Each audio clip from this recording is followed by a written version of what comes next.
नव्या पिढीला पण समोर जरा कळेल की काय आपला म्हणजे आपला इतिहास काय होता आणि शिवाजी महाराज काय होते, त्यामुळे तुमचं काय मत आहे? डॉल्बीवर नाचायला मिळते म्हणून शिवजयंती करणं हे बरोबर. महात्मा ज्योतिबा फुले यांनी शिवजयंती सुरुवात केली तर त्यांचा उद्देश काय होता? असं जर केलं की म्हणजे 5-6 लाख रुपये तुम्हाला लोक मिळत आहेत, तेच पैसे तुम्ही गड किल्ले संवर्धनासाठी वापरले तर गडासाठी वापरले शिवाजी महाराजांच्या. हे गड किल्ले संवर्धनाचं काम कुणाचं आहे? शासनाचं आहे. शासनाकडे पैसे आहेत का नाहीत याच्यासाठी? बरोबर आहेत. जर छत्रपती शिवरायांचं नाव घेऊन पहिल्या राजकारणाची सुरुवात होत असेल, गड किल्ले संवर्धन करणं हे सरकारचीच जबाबदारी आहे. नमस्कार, मी रोहित वेडे, तुमचं किस्से विथ रोहित राजू वेडे या पॉडकास्ट शोमध्ये स्वागत करतो. त्रिपुरा ट्रॅव्हल एक्सपर्ट प्रायोजित या पॉडकास्ट शोमध्ये आज आपण अशी व्यक्ती बोलवली आहे, जी व्यक्ती जेव्हा छत्रपती शिवाजी महाराजांची भूमिका करते तेव्हा समोरचे लोक विसरून जातात की कोणती भूमिका करत आहे, त्यांना खरंच ते शिवाजी महाराज वाटतात. अशी व्यक्ती जेव्हा गड किल्ले किंवा काही तर रिलेटेड काही कुठला प्रॉब्लेम आला आणि कुणी फोन केला तर पहिला हक्केला जाऊन जाणार. आणि अशी व्यक्ती एक जी ज्यांच्या ॲज अ प्रतिकृती म्हणून त्यांना समोर ठेवून छत्रपती शिवाजी महाराजांचे पुतळे उभे केलेले आहेत. सन्माननीय हर्षल सुर्वे आज आपल्या पॉडकास्ट शो मध्ये आहेत. हर्षलदा, जय महाराष्ट्र.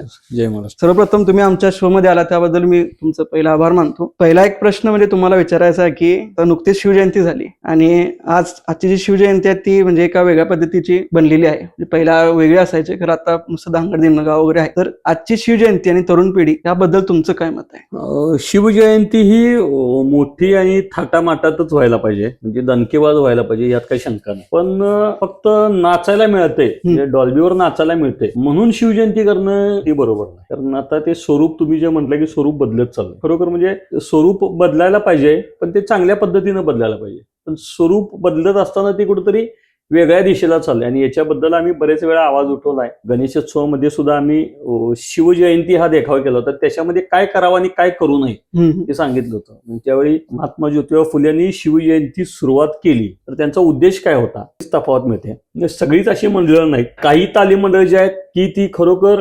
शिवजयंतीला व्याख्यान असेल, छत्रपती शिवरायांच्यावर आधारित त्यांचे जे मावळे होते त्यांच्यावर आधारित सजीव देखावे सादर करतात आणि मिरवणूक जरी मोठी काढली तरी त्याच्यामध्ये डॉल्बीचा दंदनाट, डॉल्बी जरी असला तर त्याच्यावर कुठली तरी सिनेमातली गाणी लावून ओबडधोबड नाचत किंवा शर्ट काढून नाच, दारू पिऊन नाच असला प्रकार नसतो. पण काही मंडळं ही जी आहेत ती खरोखर यामध्ये म्हणजे त्याच्या म्हणजे ती शिवजयंती ही हे धांबडदिंगा करायला आणि डॉल्बीवर नाचायला मिळते, एन्जॉय करायला एक दिवस मिळतोय म्हणून करतात असं म्हटलं तर चुकीचं ठरणार नाही. ते करू नये असं माझं ठाम मत आहे. तर आपण बघतोय की बरेचसे मंडळ वर्गणी मागून वगैरे साधारण 5-6 लाख रुपये गोळा करतात आणि शिवजयंतीसाठी वापरतात. ते डॉल्बी आला आणि काय काय शो वगैरे आले. तर मध्ये आपल्या एका गावामध्ये शो चालू केला होता, त्याच्यामध्ये नाचगाणं वगैरे होतं. मग असं जर केलं की म्हणजे 5-6 लाख रुपये तुम्हाला लोक मिळत आहेत, तेच पैसे तुम्ही गड किल्ले संवर्धनासाठी वापरले तर गडासाठी वापरले शिवाजी महाराजांच्या, तर ते जास्त उपयोगी पडेल आणि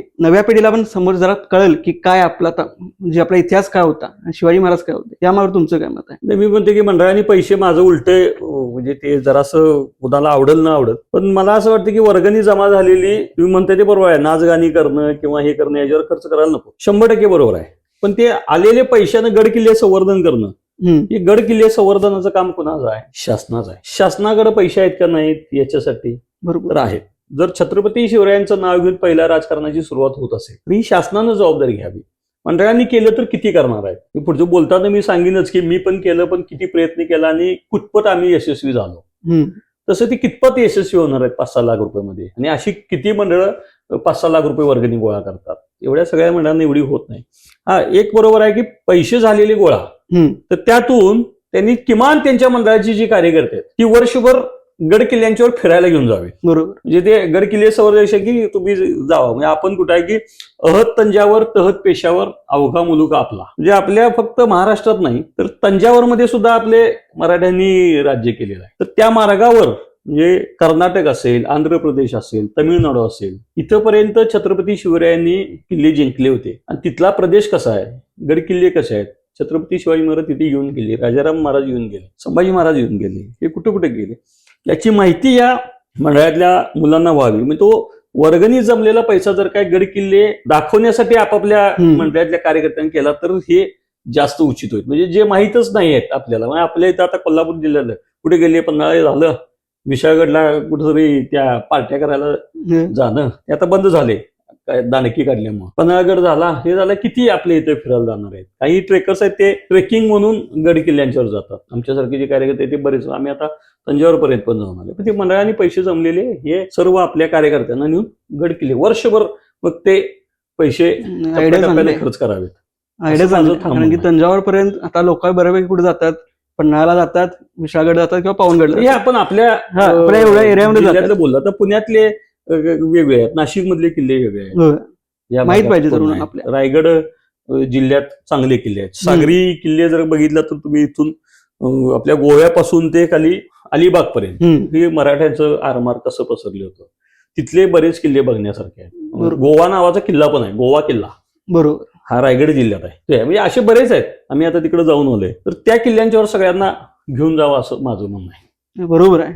तर मध्ये आपण थोड्या वेळापूर्वी शिवजयंतीचा उल्लेख केला. आता परवा शिवजयंती झाली, त्यावेळेस तुम्ही उत्तराखंडमध्ये होता. मग आजकाल तुम्ही शिवजयंती या उत्सवामध्ये असं दिसत नाही कुठं, याचं काय कारण काय? नाही, कारण काय असतंय ना शिवजयंतीमध्ये. म्हणजे आता काय की तुम्ही मगाशी जसं विचारलं की शिवजयंतीचं स्वरूप बदलते, आणि बदललेलं स्वरूप मला म्हणजे वैयक्तिक मला चांगलं का वाईट, तर ते काय काही जे आहे ते मला गोष्टी आवडत नाहीत. तिथं जाऊन त्यांना आपण शहाणपणा शिकवण्यापेक्षा तिकडं न गेलेलं बरं, अशा काही गोष्टी आहेत. आता बरं ते मगाशी डॉल्बीचं झालं, दारू पिऊन हे करणं, तिथं काय शिवजयंती म्हणून तुम्ही ते शिवरायांच्या पुतळ्यासमोर काय प्रकार करता, त्या गोष्टी खटकतात, म्हणून ते डोकं फिरते, तोंडातनं मग शिव्या जातात.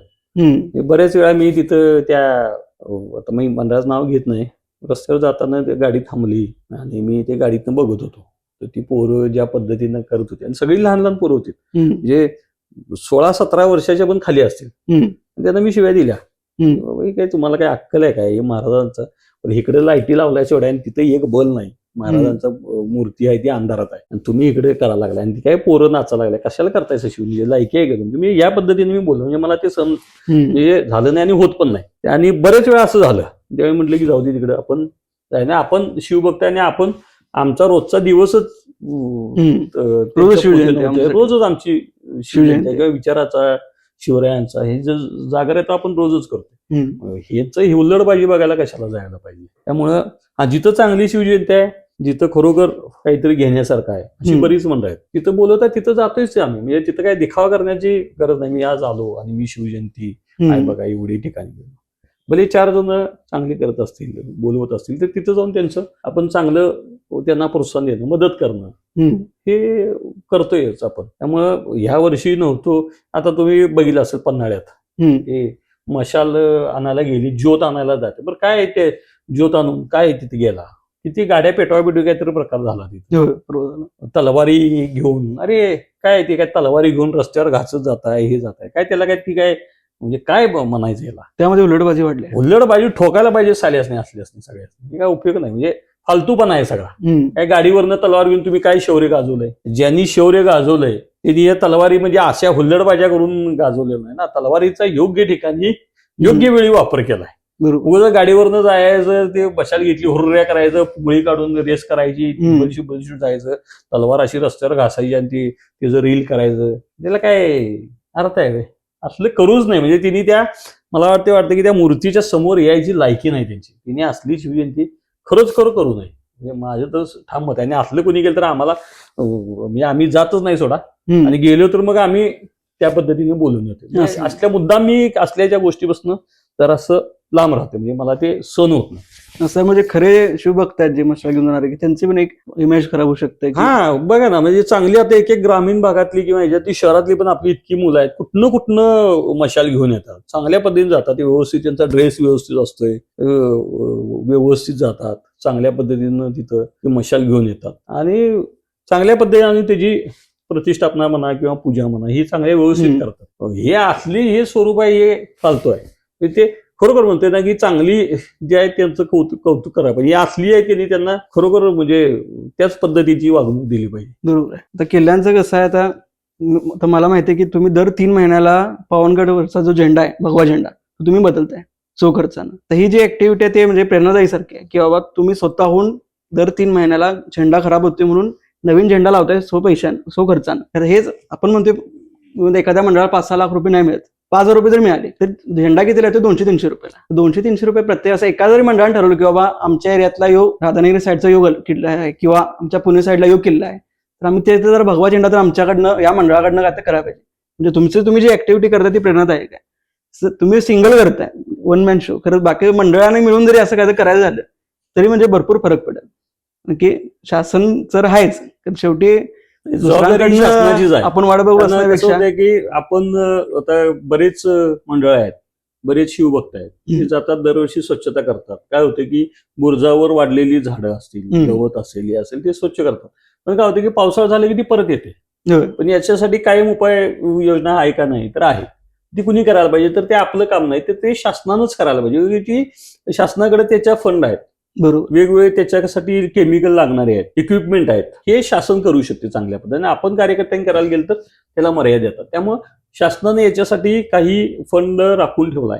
त्या फंडाच्या माध्यमातून हे करू शकतात. त्याची 100% अंमलबजावणी व्हायला पाहिजे. मग हे आपले भले 360 किल्ले आपले होऊ शकत नाही, पण ठराविक असे काढले की 50-100 ज्याच्यावर कॉन्सन्ट्रेट करून ते किल्ले चांगल्या पद्धतीने करावे तर ते आपण 100% शासन हे करू शकतो. बरोबर आहे. हर्षलदा, तुम्ही आता बरेच वर्षापासून छत्रपती शिवाजी महाराजांची भूमिका करताय. तुम्ही भूमिका करताना असं वाटतच नाही की कोणती भूमिका करायला लागली. असं शिवाजी महाराज जायच खरे असं बरेच वेळा वाटतंय. त्या स्क्रीनवर तुम्हाला आता जो फोटो दिसायला लागलाय तर फोटोत बघून वाटणार नाही की तुम्ही आहे, असं वाटतंय शिवाजी महाराजांचाच फोटो आहे. एकदम हुबेहूब तुम्ही छत्रपती शिवाजी महाराजांसारखं दिसताय. तेव्हाच एखादा मला किस्सा सांगा की एखादा चांगला किस्सा आम्हाला सांगा की भूमिका करताना तुम्हाला अशी कशी अनुभव आले, चांगले पण आणि वाईट पण. बरेच किस्से आहेत. एक तर सुरुवात आपण आता माहिती आहे की आम्ही ट्रेकिंगला जात असताना आम्ही त्यावेळी 25वे वर्ष होतं आमचं हिल रायडर्स आणि हायकर्सच्या याच्यामध्ये. आणि त्यावेळी 2009 साली आमचं 25वे वर्ष होतं. आणि त्यावेळी यशवंत भालकर साहेब हे आमच्या त्या ग्रुपचे फाउंडर मधले एक होते. बरेच लोक आमच्या त्या हिल रायडर्स हायकर्स तू पण घेऊन गेले त्यावेळी ट्रेकिंगला, आमच्या बरोबर झालेला. तर त्यावेळी 25वे वर्ष होतं. त्यावेळी तिथं आदल्या दिवशी आम्ही राहायला गेलो त्यावेळी तिथं यशवंत भालकर सरांचं व्याख्यान होतं. तर ते व्याख्यान बोलत असताना त्यांनी सांगितले की पांढरपाण्याजवळ एक विहीर होती आणि तिथं काही तो प्रसंग मी माझ्या चित्रपटामध्ये घेतो. पन्हाळा ते पावनखिंड याच्यामध्ये जे काय घडलं ते सिनेमामध्ये मी दाखवणार आहे. ते सगळं झाल्यावर मी सरांना विचारलं की सर की आपण चित्रपट करताय मग शिवरायांची भूमिका कोण करते. मग त्यांनी सांगितलं की अमोल कोल्हे. मी म्हटलं की शिवाकाशीदांची भूमिका कोण करणार आहे. म्हटलं अजून कोण ठरलेलं नाही. मी त्यांना चेष्टेत म्हटलं मी दाढी वाढवू काय. म्हणले वाढू की. असं ते झालं. आणि मी त्यावेळी म्हणजे 2009ला पहिल्यांदा दाढी मिशा काहीच नव्हती ते वाढवायला सुरुवात केली. आता मला ऍक्टिंग जमल का नाही हे मला काय माहिती नाही आणि दाढी वाढवल्यावर मी कसा दिसतो हे पण माहिती नाही, म्हणजे शोभून दिसेल का नाही असं. पण याच्या आधी मी एकदा गोखले कॉलेजमध्ये ट्रॅडिशनल डेला छत्रपती शिवरायांची भूमिका म्हणजे घोडा घेऊन कॉलेजमध्ये गेलो. ते एक केलं होतं म्हणजे ती सुरुवात. त्याच्यानंतर मग हे 2009-10 पर्यंत दाढी वाढवली आणि मग आमचे मित्रप्रेमचे शिवराज जाधव ते आम्ही एकत्र असल्यामुळं दंगल घडली होती 2009ला मिरजेत. आणि असंच बोलणं झालं. कोल्हापूरमध्ये त्यावेळी दंगल अशी अफजल खान वधावरून दंगल घडू शकत नाही असं आमचं डिस्कशन झालं. मी शिवराज जाधवना म्हटलं की महाराज विरजच झालं पोस्टरवरनं, पण आपण देखावा आपण एखादा चांगला आपल्याला कोल्हापूरमध्ये करता येईल जेणेकरून अफजल खान वधाचा आपण दाखवला तर त्याच्यावरून कोल्हापुरात असे काही घडू शकत नाही हे आपण दाखवून देऊया. ते शांततेच्या मार्गाने लोक ते स्वीकारतील, इतिहास म्हणून स्वीकारतील असं दाखवूया. कुठं मंडळाचं करायचं. शिवराज जाधव म्हटले की अरे आपल्याच मंडळात करूया मित्रप्रेमला करूया. म्हटलं असं असं करायला पाहिजे, एवढे वर्गणी वगैरे. ते काय तू काळजी करू नकोस म्हटले, ते मी बघतो आणि सुरुवात कर. मग आता ते माहिती आहे तुझे वडील आमच्या सहकारी होते, त्यातून आम्ही सुरुवात केली. त्या मित्रप्रेम बशीच असणारे त्या ऍक्टर वगैरे कोण नव्हतेच सगळे. तिथं रिक्षावाले आहेत, भाजीवाले आहेत, फळं विक्रेते आहेत, सलून मध्ये आमचे काही मित्र होते. त्यांना सगळ्यांना घेऊन आम्ही म्हणजे एकच कॅरेक्टर ठरलं की छत्रपती शिवरायांची भूमिका मी करणार आणि बाकीचं मग कोण मग तू हे कर, तू ते कर, तू संभाजी कावजी हो, तू हे हो. अफजल खान आम्हाला सापडला नाही. अफजल खान आम्ही 2-3 केले. मग नंतर आम्हाला अफजल खान अनिल राबाडे भेटले. यातून असं मग रोज कोणतरी कॅरेक्टर बदलले आणि त्यातून ते सुरुवात झाली आणि आम्ही करत गेलो आणि ते चांगलं झालं. मोठं हिट झालं तेव्हा, मोठं झालं. मला पण पहिल्यांदा कळालं की मी ऍक्टिंग करू शकतो, म्हणजे छत्रपती शिवरायांची भूमिका तर करू शकतो हे समजलं. आणि ज्यावेळी स्टेजवर आलो पहिल्यांदा पब्लिक भरलेलं, म्हणजे एवढं अपेक्षित नव्हतं की इतकं पब्लिक समोर येईल. त्यावेळी हात असा वर करायचा एक सीन होता आणि तो केला आणि लाईट गेली पहिल्या ज्याला आणि माझा हात असा थरथरत होता. परत लाईट आली आणि तो सीन केला आणि तो एकदम इतका चांगला झाला. अफजल खानाला तो मारलं आणि तो प्रसंग ती सगळी एकत्र आलीत आणि सगळेच जे कलाकार ज्यांचा ऍक्टिंगशी म्हणजे माझ्या सहित सगळ्यांचा एकाच दुसरे आमच्याकडे ज्यावेळी प्रोफेशनल कलाकार कलाकार होते हम्म. ते जर सोडले तर कुणाचा ऍक्टिंगशी जवळपास संबंध नाही. इतिहासाच्या त्या ह्या सगळ्या गोष्टीची कुणाचा म्हणजे त्या संबंध आम्ही ठराविक जण सोडलो तर कुणाचा संबंध कधी आलेला नव्हता. त्या लोकांनी हा देखावा केला आणि ते लोकांना समोर पब्लिकला आवडलं आणि त्यांनी तर अक्षरशः डोक्यावर घेतला. म्हणजे लोक इतकी भारावलीत की तो त्या दिवशीच पहिल्या दिवशी ज्यावेळी शो झाला आणि ज्यावेळी मधला वेळ आला तर त्यावेळी अक्षरशः लोक येऊन माझ्या म्हणजे तू लहान होतास, होय. तुझे पप्पा साक्षीदार होते, ते पण त्यात छोटी भूमिका करत होते. होय, होय.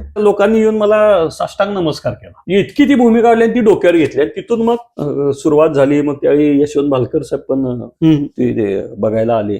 त्यांनी बघितलं आणि त्यांनी म्हटलं अरे तू चेष्टेत म्हटला होतास पण आता माझ्या ह्याच्यातला शिवा कशी तूच असणार आहेस. आणि ते बोलले तसे आणि त्यांचं नंतरच लगेच चित्रपट झाला राजमाता जिजाऊ. त्याच्यामध्ये अमोलजी होते आणि मला शिवा काशीची भूमिका दिली आणि ती मी केली. म्हणजे अशी ही सुरुवात आहे. त्यावेळी पण मग चित्रपटातला पण पहिला प्रसंग अमोल कोल्हे त्यावेळी नाव चांगलं गाजलेलं आणि त्यांची सिरियल नुकतीच सुरू झालेली आणि आम्ही ऍक्टिंग ज्यावेळी गेलो त्यांच्या समोर भेटलो आदल्या दिवशी आणि दुसऱ्या दिवशी सीन होता. 2-3 सीन झाले. त्यावेळी मग काही गोष्टी म्हणजे कॅमेरा समोर काय करावं हे माहिती नव्हतं कशा पद्धतीने चित्रपटामध्ये. त्यामुळे अमोलनी पण 1-2-3 टिप्स दिल्या चांगल्या पद्धतीने. त्यावेळी पण मग पहिल्यांदा जरा सराव केला आणि नंतरचा जो झाला तो 1 टेक मध्ये झाला. अमोल कोल्हेनी येऊन मला अक्षरशः मिठी मारली, म्हटले खूप चांगला केलास. तो एक प्रसंग होता की राज्याभिषेकला जातात आणि शिवा काशीत त्यांच्या पाया पडतात असं सगळं तो होता. Memorable scene. हा आणि मग नाटकाच्या आम्ही शिवगर्जना मग महानाट्य झालं त्याच्यामध्ये मला भूमिका करायला मिळाली. त्यावेळी आम्ही साताऱ्यात गेलो होतो. साताऱ्यामध्ये आम्ही शो करून आम्ही एक वयस्कर व्यक्ती होती, मी दरवेळी हा किस्सा सांगतोय. वयस्कर एक व्यक्ती होते, ते स्टेजवर येऊन मला त्यांनी मुजरा केला आणि नमस्कार केला, साष्टांग नमस्कार केला. म्हटलं माझ्या शेजारी आता अंगावर कपडे शिवरायांचे होते त्यामुळे मी काय त्यांना नमस्कार करू शकलो नाही. मी माझे शेजारी जे सहकारी होते मावळ्याच्या ड्रेसिंग त्यांना वयस्कर आहेत उठवा म्हटले त्यांना. मग ते झालं, नमस्कार केले, म्हटले खूप छान केला तुम्ही असं तसं झालं. ते निघून आम्ही पण मग ड्रेस वगैरे आवरून जेवायला गेलो. जेवून झाल्यावर हॉटेलच्या बाहेर सुद्धा ते होते सब. मग परत मला येऊन ते भेटले. मी त्यावेळी नमस्कार केला. ते म्हणते दादा तुम्ही तिथं पण होता, आता परत काय म्हणजे तुम्हाला परत काय भेटायचं आहे काय, फोटो वगैरे काढायचा आहे काय? नाही म्हटले मगाशी तिथं गर्दीत बोलता आलं नाही पण तुम्हाला बघितल्यावर चंद्रकांत मांढरेची आठवण झाली म्हटले. ते माझ्यासाठी खूप भारी होतं. म्हणजे मला बघितल्यावर चंद्रकांत मांढरेची म्हणजे मला म्हटले हे कसं काय शक्य आहे, म्हणजे हुबेहूब तुम्हाला बघितली की चंद्रकांत मांढरेंची मला आठवण झाली. मग मी त्यांना सांगितले की मी ज्यावेळी हे करत होतो म्हणजे ऍक्टिंग कुणाकडे शिकायला गेलो नाही तर त्यावेळी मी छत्रपती शिवाजी हे चंद्रकांत मांढरेंचं पिक्चर आहे बालजी पेंढारकरांचं आणि त्यात चंद्रकांत मांढरेंनी भूमिका केली. तर त्यांची ती सीडी वर मी कंटिन्यू म्हणजे इतक्या वेळा बघितली की 2 CD खराब झाल्या. थोड्या वेळा मी ते म्हणजे सारखं फास्ट फॉरवर्ड करायचं. हा त्यांची भूमिका करायची. अफजल खानाच्या पदावेळी ते आले, काय केलं, कशी लढाई झाली हे बघितलं आणि त्यांचे बघूनच मी ते ऍक्टिंग करायला शिकलो की त्यांना मी सांगितलं. म्हणजे ही वस्तुस्थिती आहे की मी त्यांची CD म्हणजे पिक्चरमध्ये ते बघूनच मी त्यांची ते सराव करायला लागलो. आरशात बघून हे बघून ते बघून. मग काही बरेच नंतर मग प्रत्येकाने काही टिप्स दिल्या तसं ते होत गेलं. असे म्हणजे हे प्रमुख प्रसंग आहेत. नंतर एकदा आम्ही बीडला गेलो होतो. घोड्यावरून एंट्री म्हणजे छत्रपती संभाजी महाराजांची भूमिका आणि घोड्यावरून एंट्री होती. एका हातात तलवार एका हातातला काम आणि ती एंट्री होती. त्यावेळी गेलो, एंट्री झाली व्यवस्थित आणि घोडा ज्यावेळी स्टेजवरून उतरा लागला त्यावेळी काय झालं माहिती नाही. म्हणजे मला पण कळलं नाही काय झालं घोड्याला. बहुतेक त्याच्या चेहऱ्यावर लाईट पडला आणि घोडा स्टेजवरून खाली पडला घोड्यासहित. आणि घोडा म्हणजे पडलो घोड्यासहित. असा घोड्यावर होतो चालू शो मध्ये. चालू शो मध्ये आणि असा आणि तो फोकस सिंगल फोकस माझ्यावर होता आणि पडलो तर त्याचा घोडा अंगावर माझ्या होता म्हणजे एक पाय असा होता आणि अक्षरशः मी आपटलो आणि दगड होता पण माझ्या डोक्यात जिरेटोप होता म्हणून मी वाचलो, नाहीतर डोकं चांगलंच फुटलं. अजून तो जिरेटोप ठेवलाय मी असा आतनं पोंगालाय त्याला. म्हणजे एवढ्या जोरात आपटलेला. सगळ्यांना वाटलं की आता शो बंद करायला लागणार. त्यातून मग घोडा बाजूला लगेच झाला. मी पण उठलो आणि मी तसाच परत स्टेज पळत गेलो आणि कुणाला काहीच कळलं नाही पब्लिकला की काय झालं. लाईट फोकस होता, बाकीच्या लाईट ब्लँक होत्या. घोडा बाजूला गेला, मी पण घोड्यावर पळत जाऊन एंट्री केली आणि तो सीन होता कारण संभाजी महाराजांची एंट्रीच पहिलं इतकी लोक अशी शिट्ट्या वाजवत होते, टाळ्या वाजवत होते आणि त्यात मी पडलेलो हे लक्षात आलं नाही कुणाच्या लाईट हे असल्यामुळे. मी जाऊन एंट्री केली, चांगला झाला आणि नंतर बाहेर येऊन बघितलं पूर्ण शो. डोक्याला लागलेला याच्यात तुम्ही पूर्ण शो केला? नाही, डोक्याला लागलं नाही म्हणजे आपटलं पण जिरेटोपमुळे मी वाचलो. जिरेटोपमुळे लागलं नाही. तो केला सीन आणि बाहेर आलं तर बघितलं तर मग एक बाजूला लागलं होतं, किरकोळ खर्चलं होतं पण मुक्कामार जोरात लागला होता. त्या दिवशी तो पूर्ण से केला. हे असे तसे किस्से बरेच आहेत सांगण्यासारखे. आणि सगळ्यात म्हणजे आम्ही रंकाळा टॉवरला म्हणजे पहिल्यांदा ज्यावेळी उमेश कांदेकर युवा मंच इथं मी शिवाजी चौक म्हणून देखावा केला. हम्म. शिवाजी चौक म्हणजे आपला जो शिवाजी चौक आपण म्हणतोय, तर तिथं छत्रपती शिवरायांची जी मूर्ती आहे तशी सेम हुबेहूब मी तिथं हे केलं. म्हणजे चेहऱ्याला सुद्धा काळं लावायचो, हाताला काळं, सेम त्या पोजमध्ये उभा राहायचो. ते पण करताना मी तिथं जाऊन उभा राहायचो चौकात आणि पुतळ्याकडं पूर्ण सगळीकडून बघायचं की ड्रेस कसा आहे, हात किती कसा आहे. रोज जाऊन मी त्या एक अर्धा तास तरी तिथं उभा राहायचो. आणि ते मग त्यानंतर भूमिका त्यावेळी केली. म्हणजे ते हात तलावार अशी हातात पकडायची. असं किती वेळ हात राहणार आहे ते अवघड आहे. शेवटी मग जिम मध्ये डंबेल्स घेऊन उभं राहायचं, कधी बार घेऊन उभं राहायचं. ते 1-1.5 मिनिटाच्या वर काय शक्य नव्हतं. मग तलवार घेऊन उभं राहायला लागलो. त्याच्यानंतर मग तलवार पण जास्त जाईल, म्हणजे 6-7 मिनिटाच्या वर ते जाईना. मग लाकडी तलवार केली. कारण सीन होता 13 मिनिटाचा. लाकडी तलवार केली, ती पण 10 ते 11 मिनिटच हात असा राहायचा स्टेडी, त्याच्यावर राहत नाही. मग खाली नंतर मग त्याला असा हाताला सपोर्ट थोडा दिला आणि मग ती 13 मिनिटं 2 मिनिटं तशी ती केली. आणि तो पण इतका लोकांनी, म्हणजे लोक अक्षरशः दचकायची. मला येऊन सांगायच्या वेळी म्हणायची की आज म्हणजे सेम या पोज मध्येच उभा राहायचो, या पोज मध्ये असं उभा राहायचो. हा जो असा हात आहे ना तो असा अवघडायचा असा. हे जे आहे ना या सेम पाय असे हे असं मॅन असं धरायचं, सेम या पोझिशन मध्ये उभं राहायचं. चेष्टा नाही.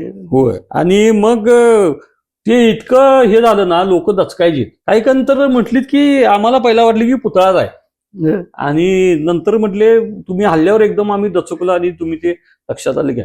एक नंतर मला म्हटलं आम्ही शिवाजी चौकात जाऊन आलो आणि बघून आलो की खरोखर पुतळा तिथंच आहे का इथं. ते असं त्याला हे झालेलं. म्हणजे अशी पोलीस कर्मचाऱ्यांनी तर मला असे येऊन मिठी मारलेल्या की म्हटलं काय केलंयस म्हटलं. म्हणजे हे कुणालाही म्हणजे डोक्यात पण ह्या विषयाने हे घडतंय असं. म्हणजे तो एक म्हणजे असे अजून बरेच प्रसंग आहेत, पण हे काही ठराविक जे महत्वाचे होते ते मी सांगितले. बरेच आहेत. प्रॅक्टिसला गेलो बरेच वेळा, घोड्यावरून जाताना बरेच वेळा लागलेला आहे, तलवार फाईट करताना लागलेला आहे, मला लागलेला आहे, माझ्या तलवार फिरवताना समोरच्याला लागलेला आहे. आमचा एक प्रसाद जोशी म्हणून होता, त्याला तर माझी अशी तलवार इकडे आडवी अशी लागली होती नाटकाच्या चालू शो मध्ये. मग ते तलवार काय धार वगैरे नव्हती, पण ते जोशमध्ये मारताना त्याला लागलेला आहे. मलाच बरेच वेळा हाताला वगैरे लागलेला आहे, पाठीत लागलेला आहे. काही वेळेला 2-3 मजली सेट असतो, ज्यावेळी जाताना ड्रेस अडकला आहे त्यामुळे पडलोय. अशा बरेच गोष्टी आहेत. हे झाल्याशिवाय सुद्धा, कारण छत्रपती शिवरायांची भूमिका करायची म्हटल्यावर हे सगळं येणारच. ते येणारच. हा. आणि एक हे झाले होतं की साखळदंड जे आहे मी वापरतोय संभाजी महाराजांच्या ह्याच्यात, तर ते साखळदंड पहिला बारीक असायचे. आता जर आता परत थोडे कमी केले. ते साधारण पहिला जे वापरतो 22 किलोचे होते, साखळदंडच 22 किलोचे. आता काहीतरी ते 13-14 किलोचे आहेत. ते अंगावर घातले, मानत हातात येतात, ते असं इतकं ते जड असतंय. मला त्यावेळी ते म्हटली की अरे हे प्लॅस्टिकचं असलं मिळते आणि असलं वापरूया. म्हणजे आजी त्याची बहुतेक एक टीव्हीला मुलाखत पण झाली की इतकं का वापरत आहे असं. म्हटलं की संभाजी महाराजांना 40 दिवस असं ठेवलं होतं साखळदंडात, आणि मला त्या सगळ्या म्हणजे 3 तासाच्या नाटकात माझी ती भूमिका 8 ते 9 मिनिटं आहे. 9 मिनिटं मी जर काही हे एवढं अंगावर ठेवत नसेल 22 किलोचं साखळदंड, मग ती प्लॅस्टिकचे ठेवायचे, मग ती संभाजी महाराजांची भूमिका करायचीच कशाला. बरोबर. प्लॅस्टिकचं वापरायचं असेल तर चेष्टा नाही. हा. असे मी अजून पण मग काही लोकांना वाटलं नाही एवढं नसेल. म्हटलं तिने येऊन चेक केलं की हे कुठले उचलून बघा. ते म्हणजे तसं एकटा उचलू शकते, पण ज्यावेळी सगळं जे असतं त्याला काही राऊंड लावलेले आहेत, हाताला कड्या लावलेल्या आहेत, पायाला कड्या आहेत, पोटाला आहेत, त्यावेळी ते जड होते जास्त. असं सगळं झालं. तो एक म्हणजे तसं म्हणजे ते साखळदंड अजून पण आता आपलं परत आम्ही नाटक न्यू लॉन्च करतोय शंभू गर्जना म्हणून, त्याच्यामध्ये सुद्धा तेच परत वापरणार आहे. छत्रपती शिवाजी महाराजांची भूमिका करताना एवढा संघर्ष करायला लागतोय. मग शिवाजी महाराजांनी किती संघर्ष केला असेल तो तर वेगळंच आहे. म्हणूनच म्हटलं की ते हे करायचं झालं तर हे सगळं करायलाच लागतं. तर मला अजून आठवते की एकदा म्हणजे मी लहान असताना शाहिस्ते खानाचा सीन होता मित्रभांचे, आणि ते असं शाहिस्ते खान पळा लागलाय, तुम्ही जिन्यात गेलाय मागणं फेटा वगैरे घालून शिवाजी महाराज म्हणून, आणि ते बरोबर टायमिंगला तुम्ही असं ते शाहिस्ते खानची बोटं हे करता आणि बरोबर तुम्हाला तो स्पॉट येतो तुमच्या याच्यावर. तेव्हा लोकांच्या अंगावर एवढा म्हणजे काटा यायचा आणि ते एवढ्या शिट्ट्या पडायच्या की ते आम्ही बॅकस्टेजला असायचो लहान असताना तेव्हा, असं ते असं भूकंप झाल्यासारखं वाटायचं, एवढ्या शिट्ट्या पडायच्या की एकदम काय ते डायलॉग होता की झंझावाती झंझावाच्या वादळाला तांडवाला, झंझावाची वादळाला आणि सह्याद्रीच्या वाघाला विचारायचं नसतं की तू हा, कोण आहेस तू म्हणून. विचारायचं नसतं की तू कोण या आहेस. डायलॉगला पण जे एवढ्या शिट्ट्या पडायच्या, म्हणजे आम्ही लहान होतो, आम्ही तसं गृहीतच धरायचो की आता तो डायलॉग आला की आम्ही असं बघायचो 1 2 3 तिकडनं सगळा दांगा यायचा. एवढा म्हणजे ते चेष्टा नाही, म्हणजे तो काळ जगणं पण चेष्टा नाही. आणखी बरोबर ते टायमिंगला जाणं, त्याच वेळेस ते असं तलवार मारणं, नंतर तुम्ही असं बघितलं की एकदम स्पॉट यायचा तो. जर असं 1 सेकंद जरी तुम्ही लेट झाला की आधी स्पॉट आला की उपयोग नाही. होय. तेवढं सगळं टायमिंगला करणं चेष्टा नाही असा विषय. ते सराव केलेला त्यावेळी म्हणजे कंटिन्यू करत होतो. सगळी आमचे ते मित्रप्रेमचे सगळे कार्यकर्ते होते आणि ते सगळी जे मनापासून करायचे आणि माझ्या शिव्या बसायच्या. माझ्या बसले की नंतर आमच्या शिवाय जाधवांच्या पण बसायच्या, त्यामुळे सगळी परफेक्ट करायची. निवांत वडिलांच्या नाही बसायचे. तुमच्या वडील सगळ्यात जास्त शिव्या खातात. कारण ते काय होतं की आपण नाटक करतोय ऐतिहासिक, तर त्या नाटकाच्या दरम्यान अंगावर एकदा ड्रेस घातले, कुठली चेष्टा मस्करी होऊ नये किंवा त्या नाटकात काहीतरी आपण आदर्श काहीतरी सांगूया आणि फालतूपणा काहीतरी दिसू नये. हर्षलदा, हिंगोली आणि हळदीमध्ये तुम्हाला समोर ठेवून छत्रपती शिवाजी महाराजांचा पुतळा उभा केलेला आहे. त्यावेळेस एखादा किस्सा आणि बरेचसे असे फोटो आहेत ज्यामध्ये वाटतच नाही की ते तुम्ही आहे, म्हणजे छत्रपती शिवाजी महाराज वाटतात ओरिजिनल ते, म्हणजे त्यावेळेस जरा किस्से आम्हाला जरा सांगा काय. किस्से असे नाहीत आपले, म्हणजे आता हे भूमिका करत असताना वगैरे जे काही फोटोज वगैरे यायचे, तर त्यावेळी संताजी चौगुले आपले शियेचे आहेत, चांगले आर्टिस्ट आहेत. बरेच त्यांनी शिवरायांचे मूर्ती तयार केलेल्या आहेत. त्यांचा फोन आला की असं आहे आणि तुम्ही मला पुतळे करायचे आहेत आणि त्याला एक मला समोर फोटोग्राफी त्याची करून त्या मूर्ती तयार करायच्या, तर तुम्ही त्याच्यासाठी मला सहकार्य. म्हणजे काय पाहिजे ना, तुम्ही ड्रेस तुमचं जे जिरोटोप वगैरे आहे ते घेऊन येऊन मला 1 तास 2 तास वेळ द्या. मला वेगवेगळ्या अँगल्स मध्ये फोटोग्राफ करून तुमच्यासारखेच हुबेहूब मला ते पुतळे बनवायचे, कारण तुमची ती शरीराची ठेवण, उंची याबद्दल जे फोटोग्राफ केले तर उभे येतात, म्हणून त्यांनी ते मला बोलवलं. मग तसाच तो पुतळा जो घोड्यावर बसलेला आहे, घोड्यावर बसलेली मूर्ती आहे, तो हिंगोलीमध्ये एक बसवलेला आहे, तो त्यांनी तयार केलाय. ती म्हणजे मलाच माझ्या बसवून, म्हणजे तिथं बसवून फोटोग्राफी, हातात तलवार घेतलेली बसवून त्यांनी ते तो तिथं पुतळा केलाय. आणि एक आपल्या हळदीमध्ये, कोल्हापुरात आपल्या हळदी गाणगाव आपण ज्याला म्हणतो, त्या हळदीच्या चौकात तो उभा राहिलेला शिवरायांची जी मूर्ती आहे ती पण त्यांनीच तयार केली. ती पण मला बघूनच त्यांनी केली. म्हणजे मी जशा विटेवर उभा करून सेम पोज मध्ये त्यांनी फोटोग्राफी केली वेगवेगळ्या अँगलला, आणि मग ते बघूनच त्यांनी तो तयार केली. आणि फोटोग्राफ्स म्हटलं असते बरेच फोटोग्राफ्स आहेत. काही संभाजी महाराजांचे आहेत, साखळदंडातले आहेत, काही चेहऱ्यावर रक्त लागलेला वगैरे असा आहे, तो एक बराच व्हायरल झालाय. तो आता या बलिदान मास किंवा हे चाललेलं की तो बरेच वेळा तो फोटो लोकांच्या समोर येतो, बरेच जण ते वापरतात. आणि एक आपल्या जी कांबळेंनी जे राजमान्य चित्र होतं ते जे काढलेलं, तर त्याची प्रतिकृती परत तयार केली. तर त्यावेळी मला मॉडेल म्हणून उभा केलं होतं त्यावेळी पण, तर त्याच्यावर माझ्या याच्यावर फोटोग्राफी केली. विपुल हळदणकर एक आपला कोल्हापूरचा चांगला आर्टिस्ट आहे, जो त्यानं ही संकल्पना मांडली, आणि त्याचा सहकारी होता हर्षद पाटील म्हणून. तर त्या दोघांनी हे केले आणि मला आले म्हणून की माझ्या घरात ती फोटोग्राफी केली. मग ते फोटो वेगवेगळ्या अँगलनं फोटो काढले. मग त्यावेळी पण ड्रेस, दानपट्टा असेल, तलवार असेल, ते काय माझ्याकडे सगळं होतच, जिरो टोप, त्यावर ड्रेसवर ती वेगवेगळ्या अँगलनं फोटोग्राफ केली. आणि तो मग त्याच्यातून मग ते फोटोग्राफ तयार झाला आणि तो इतका व्हायरल झाला की आता म्हणजे लोकांना सांगायला लागते, म्हणजे की पटत नाही किंवा की हा खरोखर मीच आहे. म्हणजे ते फोटो तो छत्रपती शिवरायांचाच आहे, पण त्याच्यासाठी हे करत असताना मी तिथं माझ्यावरूनच ते स्केच तयार केलेलं आहे. आता त्याच्यावरून बरेच हे झाले. काही लोकांनी चेहऱ्यात किरकोळ बदल केलाय आणि बाकीची बॉडी तशीच ठेवलेली आहे. म्हणजे हातावर जर इथं बघितला पकडले तर सेम हे त्याच्यात लक्षात येते. अंगठ्यावरचं ठेवण जे आहे त्याच्यावरून ते लक्षात येते, कारण तिथं काही बदल झालेला नाही.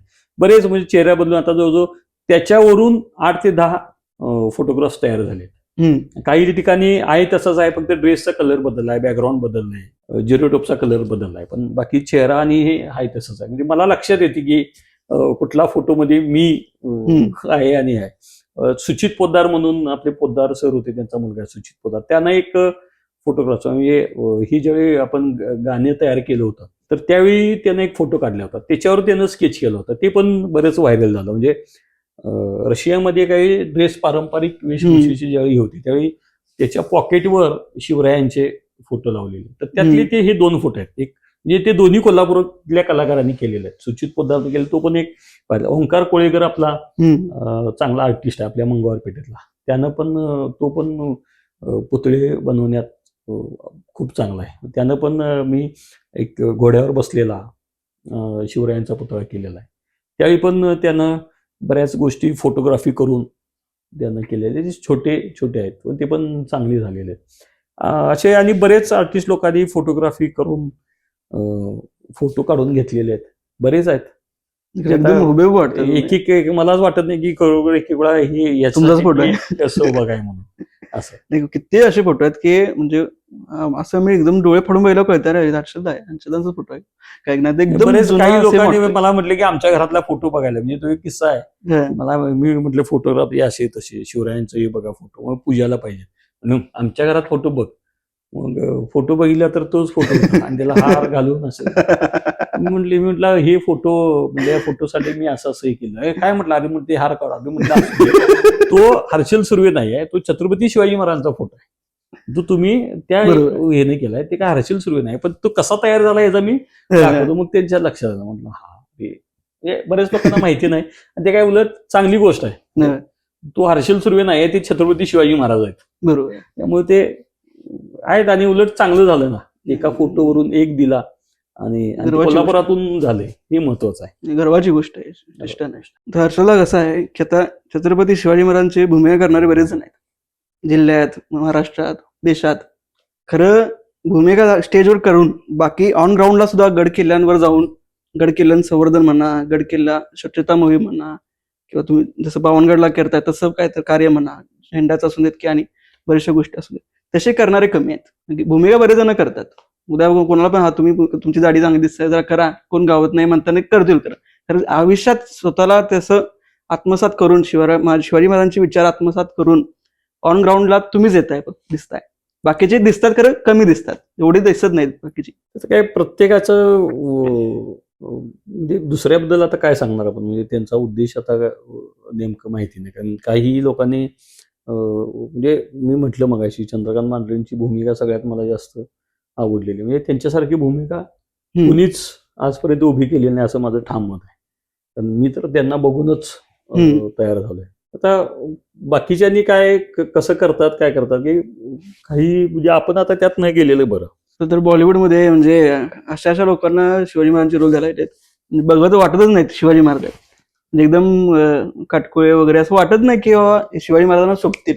म्हणजे आता शिवाजी महाराजांचा विषय खपतोय मार्केटला, त्यामुळे शिवाजी महाराजांवर कोण पण येते पिक्चर काढायला, हिंदीवाले पण.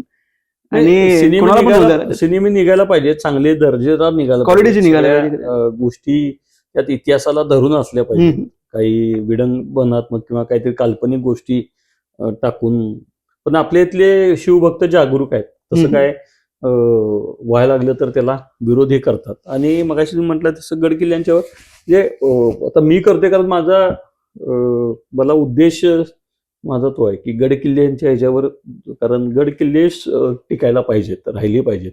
कारण ते आपले कसं होतं की आता काही पर्यटन स्थळ म्हणून त्याचा उल्लेख होतो, तर ती पर्यटन स्थळ आहेत का, तर नाही. ही पराक्रमाची म्हणजे आपली भूमी आहे, ही प्रेरणास्थान आहेत, पर्यटन स्थळ नाहीत, ही स्फूर्तीस्थान आहेत. म्हणजे पन्हाळ्याला तुम्ही जर का थंड हवेचं ठिकाण म्हटलं तर नाही, स्फूर्तीस्थळ आहे ती. 60 मावळ्यांनिशी आपल्याला तो किल्ला आपण घेतलेला आहे. आणि छत्रपती शिवराय, छत्रपती संभाजी महाराज, छत्रपती ताराराणी या तिथं राहिलेल्या आहेत, म्हणजे त्यांचा वास्तव आहे तिथं. त्यामुळं तो किल्ला महत्वाचा, त्यामुळे त्याला तो पर्यटन किंवा तुम्ही थंड हवेचं ठिकाण म्हणून करू शकतो. असे बरेच किल्ले त्यात, म्हणजे आजही आपण त्या ह्याच्यात गेलं तर आपल्या मावळ्यांनी रक्त सांडले तो किल्ला सांभाळायसाठी, टिकवायसाठी. कारण स्वराज्याच्या दृष्टीनं फार महत्वाचे, म्हणजे कुठला पण असेल, विशाळगड असेल, म्हणजे आता पन्हाळगड, पावनगड असेल, कारण दक्षिणेच्या दृष्टीनं किंवा खाली कोकणाच्या दृष्टीनं तो महत्वाचा असलेला किल्ला. असे जे किल्ले आहेत त्यांना तुम्ही त्याच दर्जानं ठेवलं पाहिजे. म्हणजे ती स्फूर्तीच आहे. म्हणजे पन्हाळ्याला किंवा कुठल्याही किल्ल्यावर गेलो तर आपण ती तिथली माती कपाळाला लावून तिथली प्रेरणा घेतली पाहिजे की या किल्ल्यावर काय आहे. म्हणजे इतकी लोक, म्हणजे आता शिवाकाशीदांना माहिती होतं की जर काही आम्ही पालखीतून गेलो आणि सापडलो तर मी 100% मरणार, माहितीच होतं ना. तरी पण तो म्हणजे मृत्यूच्या दारात गेला आणि तिथून परत आला नाही. हे का, ही प्रेरणा कुठून आली? बाजीप्रभू देशपांडे माहित होतं की महाराज तुम्ही जावा, किंवा शंभू सिंग असतील त्यांच्याबरोबर, बांदल सेना त्यांच्याबरोबर जी काय होती, ना माहित होतं ना की आपण इथं राहिलो तर जिवंत परत जाईन का नाही हे त्यांना माहिती नव्हतं. तरी पण ती टिकून राहिली आणि महाराज विशाळगडावर गेले. म्हणजे विशाळगडानं शिवरायांचा प्राण वाचवला. आणि ही माणसं माहित होती आपण मरणार आहे, जिवंत आहे, ती तिथं धारातीर्थी पडली. आपण आता जाऊन ते बघायला पाहिजे का? तिथं कोंबड्या कापत्यात, दारू पित्यात, गांजा वडत्यात, तिथं बघायचं नाही ना. म्हणजे कुठल्या, आता सिंहगडावर पण अतिक्रमण होतं. सिंहगड, तानाजी मालुसरे मुलग्याचं लग्न बाजूला ठेवलं. माहित होतं की आपण फक्त 1200 तिथं राजपूत आहेत आणि आपण इथं 800 जण चाललोय. जिवंत येईल का नाही, पोरग्याचं लग्न माझ्या कोण करत, माहित नव्हतं. गेले ना आणि जिंकून दाखवला. महाराजांना शब्द होता दिला. तिथं आपण जाऊन आता काय बघितलं तर आता आपण तिथलं पण अतिक्रमण काढायला. झुणका भाकरी केंद्र आहे का ते? गडावर जाऊन भाकरी चांगली आणि झुणका चांगला मिळते काय? त्याला काय अर्थ आहे काय? तिथली प्रेरणा बघा. का तिथं धारातीर्थी पडली, रक्त सांडले तिथं, हे बघायचं राहिलं.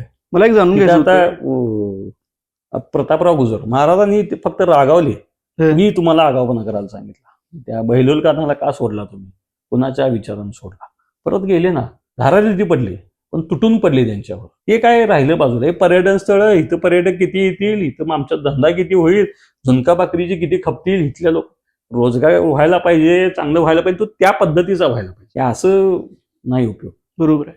मला एक जाणून घ्यायचं आहे असं की तुम्ही म्हणला 2009च्या दरम्यान तुम्ही पहिल्यांदा रोल केला शिवाजी महाराज. 2010च्या अगोदरचे हर्षल सुर्वे आणि आत्ताचे हर्षल सुर्वे, 10 नंतरचे, म्हणजे छत्रपती शिवाजी महाराजांची भूमिका करायला सुरुवात केल्यानंतरचे हर्षल सुर्वे, या दोघांमध्ये काय फरक वाटतं तुम्हाला? माइंडसेट मध्ये काय फरक? जमीन आसमानचा फरक आहे. म्हणजे आता कॉलेजमधली कुठली पोरं, टवाळखोर पोरं असतात, ते म्हणजे मी असंच होतो. म्हणजे काही फरक नंतर राजकीय सामाजिक क्षेत्रात आल्यावर पडला, पण भूमिका केल्यावर म्हणजे 1,00,000% फरक पडला. त्यावेळी आधीच असंच, म्हणजे आता पोरं म्हणजे फालतूपणा नाही, पण दंगामस्ती करणे, चेष्टामस्करी करणे, हे सगळं टिपिकल जी कॉलेजची मुलं असतात तसा होतो नाही. त्याच्यानंतर मग ही भूमिका केल्यावर बराच फरक, म्हणजे जमीन आसमानचा फरक आहे. त्याआधी तुम्ही असं म्हणजे 10च्या अगोदर असं गड किल्ल्यांवर जाणं वगैरे असं? गड किल्ल्यांच्यावर आम्ही पहिल्यापासून, आमचा पाटागडच्या लिंकपाशी आमचा ग्रुप होता, ते आम्ही सगळी जायचो. म्हणजे सुरुवात तिथूनच आमची झाली. ट्रेकिंगला आम्ही बरेच त्यावेळी पण किल्ले आधी केलेले आहेत. आता लक्षात पण आहेत. आम्ही आता त्या भैरवगड आहे, प्रचितगड आहे, तिथं जायला बंदी असायची. ट्रेकिंगला आम्ही नुसतंच गड किल्ल्याच्या जंगलात पण जायचो. असे बरेच किल्ले आम्ही, वसंतगडला पण बऱ्याच वर्षापूर्वी आम्ही जाऊन आलो. म्हणजे जायला पण येत नव्हतं, त्यावेळी जाऊन आलो. म्हणजे बरेच वेळा ट्रेकिंगला वगैरे जाणं व्हायचं आमचं. त्यामुळं ट्रेकिंगची आवड किंवा किल्ल्यांच्यावर जाण्याची आवड पहिल्यापासून. भूमिका केल्यापासून एकदम पूर्ण भूमिका केल्यापासून मग लक्षात आलं की आपण हे गड किल्ल्यांच्यासाठी आपण काहीतरी केलं पाहिजे. त्यातून मग आपण काही ना काहीतरी किरकोळ काम करत राहतोय. हर्षल, आता तुम्ही विशाळगडाचा उल्लेख केला. आधी तुम्ही असं विशाळगडाच्या डेव्हलपमेंटसाठी भरपूर अग्रेसर होता, आता जरासं थांबलेलं दिसायला लागलंय, त्याचं कारण काय? नाही, थांबलेलो नाही आहे. कारण मध्यंतरी कारण काय झालं की बरेच 40-50 वर्ष झाले विशाळगडसाठी सर्व कार्यकर्ते झटत आहेत. म्हणजे आमच्या पण आधीपासून गेली 4 वर्ष आम्ही तो प्रयत्न केला आणि बऱ्यापैकी आम्हाला यश मिळालं. कारण काही ज्या गोष्टी, टेक्निकली गोष्टी ज्या होत्या त्याच्यामध्ये आम्ही पहिल्यांदा सुरुवात केली. आम्ही पहिल्यांदा विशाळगडचं काय केलं की विशाळगडवर काय होते लोक, तर तिथं ते दर्ग्याला जातात. दर्ग्याला गेले की मग ते कोंबडं आलं, मग कोंबडं आले की ऑटोमॅटिक दारू आली, राहणं आलं. मग तिथं राहायचं झालं की मग परत दारू तिथे मिळायला लागली, जुगार खेळणं झालं, हे सगळं झालं. मग हे एका बाजूला धार्मिकता म्हणायची आणि एका बाजूला हे सगळं थोटांड करायचं, हे काय प्रकार? म्हणजे हे, म्हणजे मी विशाळगडला बरेच वेळा गेलो, पण त्या दृष्टीनं आम्ही कधी म्हणजे असं हे बघितलेलं नव्हतं की एवढी मॅच्युरिटी नव्हती. नंतर ज्यावेळी गेलो त्यावेळी ते डोक्यात जायला लागले सगळ्या गोष्टी. म्हणजे की आपला गड आहे, ज्या गडानं शिवरायांचे प्राण वाचवले, जिथं बऱ्याच ऐतिहासिक घटनांचा तो साक्षीदार, अंबिकाबाईंची हिंची समाधी तिथं आहे. तिथूनच संभाजी महाराज मला वाटतं की संगमेश्वरला गेले हम्म. तिथून. अशा बऱ्याच ऐतिहासिक तो साक्षीदार आहे. आणि तिथं आता हे काय होतंय त्यामुळं आम्ही त्याची सुरुवात केली. मग तिथं गांजा ते म्हणजे नाही मिळत. आम्ही तिथं गांजा पकडून दिला. पोलीस प्रशासन पोलिसांना सांगून पूर्ण. सांगितला, पोलिसांना सांगितलं इथे गांजा येतोय, कसा येतोय ते पकडून दिला. दारू विक्री तर तिथले पण आहे की नाही दारू विक्री, तर त्या दर्ग्याच्या बाहेर जी दुकान आहेत त्याच्यातच कशा पद्धतीने दारू विकली जाते याचा पण आम्ही व्हिडिओ केला आणि तो दाखवला प्रशासनाला आणि तिथल्या लोकांना पण दाखवलं. हे बघा, पोलिसांनी योग्य ऍक्शन घेतली काय? घेतली ना, पोलिसांनी ऍक्शन घेतली. दारू बरेच वेळा पकडली. त्याची पत्र माझ्याकडे मला वेळोवेळी पोलीस प्रशासनाने त्यावेळी दिली. ते अशा पद्धतीनं आम्ही ते सुरुवात केली. मग आम्ही तिथलं ते सगळं पहिला बंद केलं. मग कोंबडं कापायचं तर शाकाहारीकरण हा काय विषय नाही, पण कोंबडं कापलं की तिथं घाण करायची. कोंबडा आली की दारू परत सगळे ते दारूच्या बाटल्या बिटल्या तिथं वितरतोय. कोंबडं कापलं की त्याची घाण तिथंच पसरून टाकायची. त्याची विल्हेवाट पण व्यवस्थित लावणं, ते काय मटन मार्केट नाही ना. आणि एक राहिला विषय की अंधश्रद्धेला बाकीच्या गोष्टी तुम्ही बंद करताय. मग तिथं त्या दर्ग्यात गेली की खरं बोललाय का खोटं बोललाय, ते बेड्या घालायची, ही सगळी अंधश्रद्धा आहे ना. देवाला तुम्ही त्या नवस बोलताय आणि कोंबडं कापताय, ही पण अंधश्रद्धा झाली ना. आम्ही त्याच्यावर पण घाला घातला. म्हटलं हे आमच्या ह्याच्यात तर का तुम्ही तसं काय करायला लागलं तर हे होते. मग इथं मग अंधश्रद्धा चालू नाही, ती बंद केलं. मग ती प्रशासनाची पत्र सुद्धा त्याची माझ्याकडे कोंबडं कापायला तिथं बंदी घातली पहिल्यांदा. ते आम्ही बंद केलं. मग त्याच्यानंतर आम्ही म्हटलं की अतिक्रमणचा जो विषय आहे, अतिक्रमण नाही ते बेकायदेशीर बांधकाम आहे. ते अतिक्रमण वेगळं, अनधिकृत बांधकाम वेगळं आणि बेकायदेशीर बांधकाम. तर तिथली जी बेकायदेशीर आहे, ज्याला कायद्यातच कुठं आधार नाही, ही सगळे आम्ही त्याची प्रशासनाला कडून बरेच सगळे शिवभक्त एकत्र त्यावेळी होते. वेगवेगळ्या संघटना आणि हे जे सगळे एकत्र होते.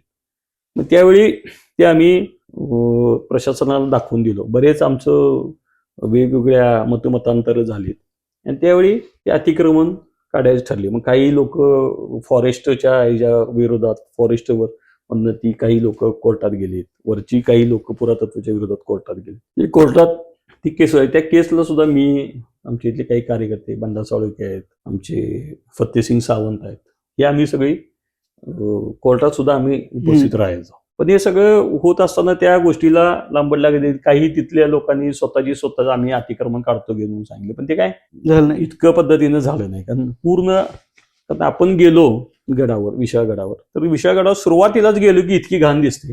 तो आहे फक्त 30% भाग, इतर 70% किल्ला खूप चांगला आहे.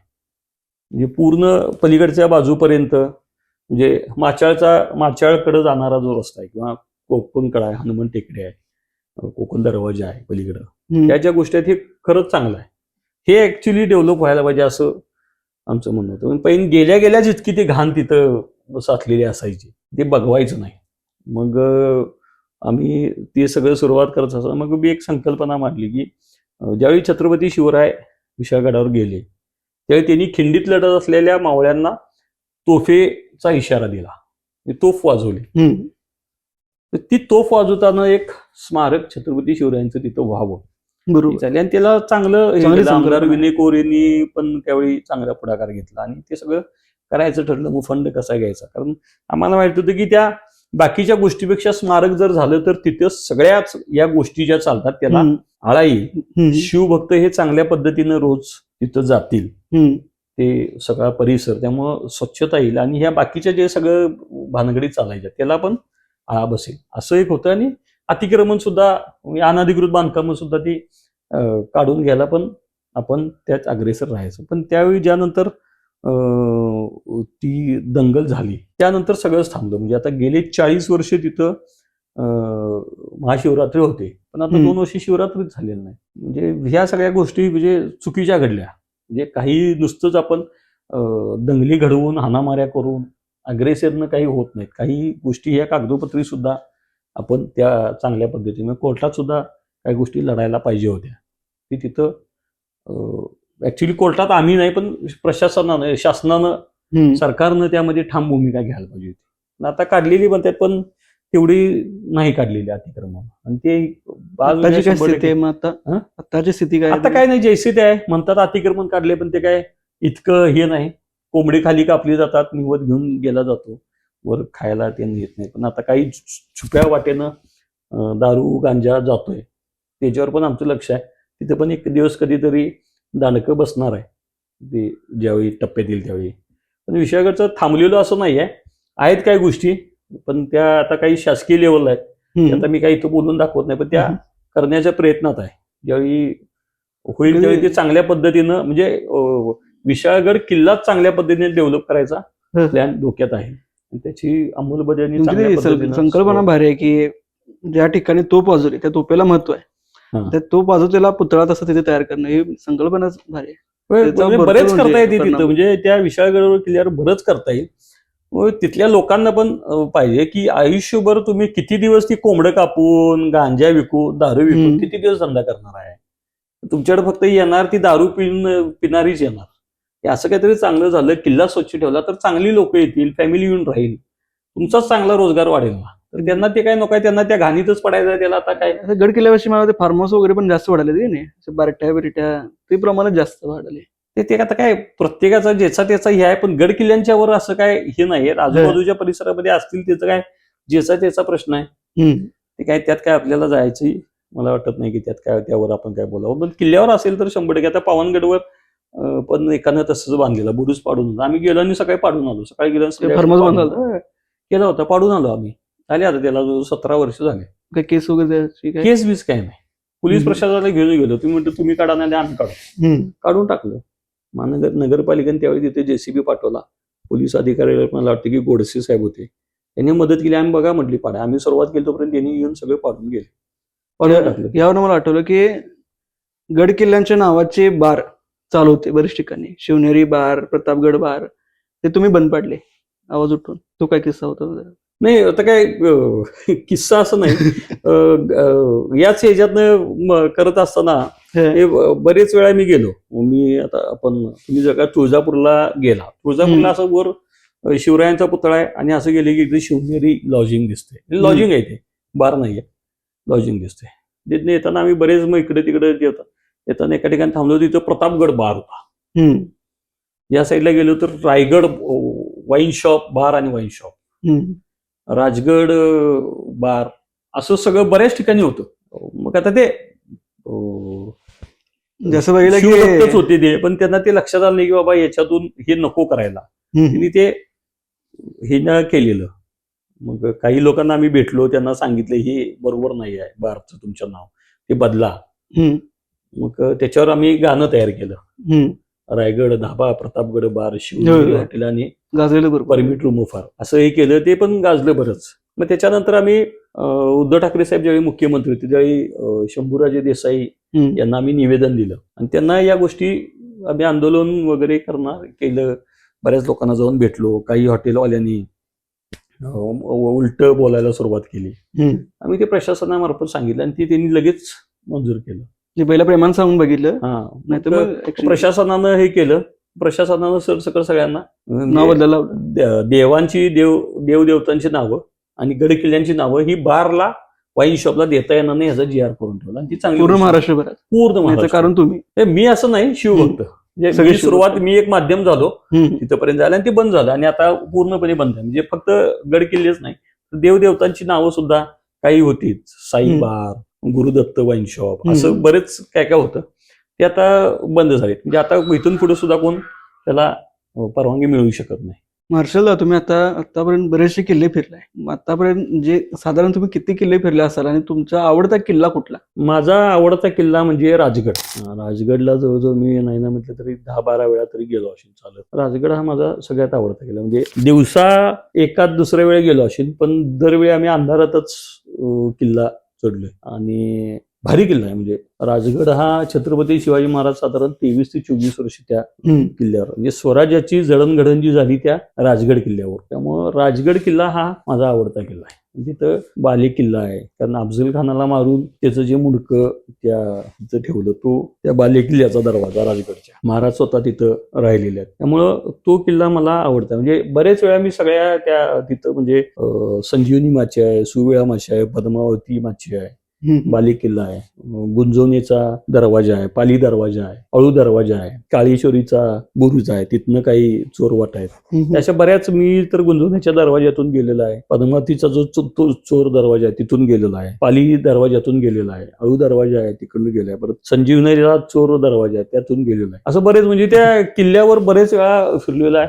राहिलेलो आहे आम्ही रात्रीचं. बाले किल्ल्यावर आम्ही टेंट लावून, मी इंद्रजित सावंत सर, आम्ही दरसोळे आमचा, हे सगळे आम्ही 2 वेळा जाऊन आलोय. सुवर्णदुर्ग आहे, खंदेरी उंदेरी आहे, त्या खंदेरीच्या ह्याच्यात पण आम्ही, म्हणजे पहिल्यांदा जाता येत नव्हतं पण आम्ही ट्राय करून गेलो. सुवर्णदुर्ग किल्ला समुद्राच्यात आहे, तो चांगला आहे. असे बरेच किल्ले आहेत ज्याच्यावर गेले. इकडं आता कराडच्या इथं आपल्याला वसंतगड आहे, वज्रगड आहे, तिथं जाऊन आलेला आहे. साताऱ्यात अजिंक्यतारा आहे, मंगळगड आहे. हे सगळे आधी जुने गेलेले आहेत. म्हणजे ज्यावेळी आम्ही फोटो सुद्धा काढायला आपल्याला, म्हणजे कॅमेरा काय त्यावेळी, म्हणजे मोबाईल तर या एवढ्या सगळ्यांच्यामुळे तुम्हाला राजगड सगळ्यात जास्त आवडतो. राजगड सगळ्यात, प्रतापगडला पण बरेच वेळा गेलेलो आहे, रायगडला पण 7-8 वेळा जाऊन आलोय. इकडं पण आता कर्नाटकात आता चित्रदुर्ग पासून ते जिंजीपर्यंत बरेच, आंध्र प्रदेशमध्ये काही किल्ले आहेत. आता कोप्पळगड आहे, गुत्तीचा किल्ला आहे, तो बसव कल्याण, तो का आपल्या ह्याच्यात नव्हता पण बसव कल्याण आहे. बिदरचा किल्ला आहे आपला, घोरपडेचा, तो गजेंद्रगड आहे. गजेंद्रगडच्या आधी तिथं अनेक गड आहे. आंध्र प्रदेशमध्ये पण काही किल्ले आहेत. एवढे गड तुम्ही म्हणायला लागलाय, एवढे शिक्षकांना पण पाठ नसेल माझ्यामध्ये. जिंजीचा किल्ला, जिंजी पण भारी आहे. म्हणजे जिंजीला पण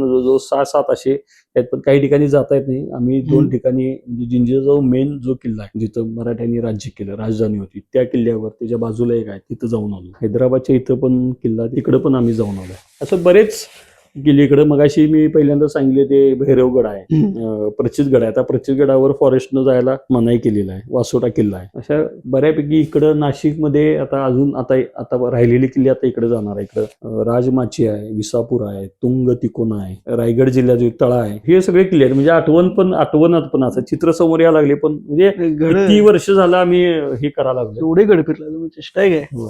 सुधागड पण भारी किल्ला आहे, मोठाच्या मोठा आहे, बेस्ट किल्ला आहे. कोल्हापूर जिल्ह्यात आता आपले आहेच, पन्हाळा आहे, पावनगड आहे. पावनगडला मी सगळ्यात जास्त वेळा गेलोय. विशाळगड आहे, विशाळगड नंतर आपला शिवगड आहे, जो राधानगरी दाजीपूरच्या जंगलात आहे.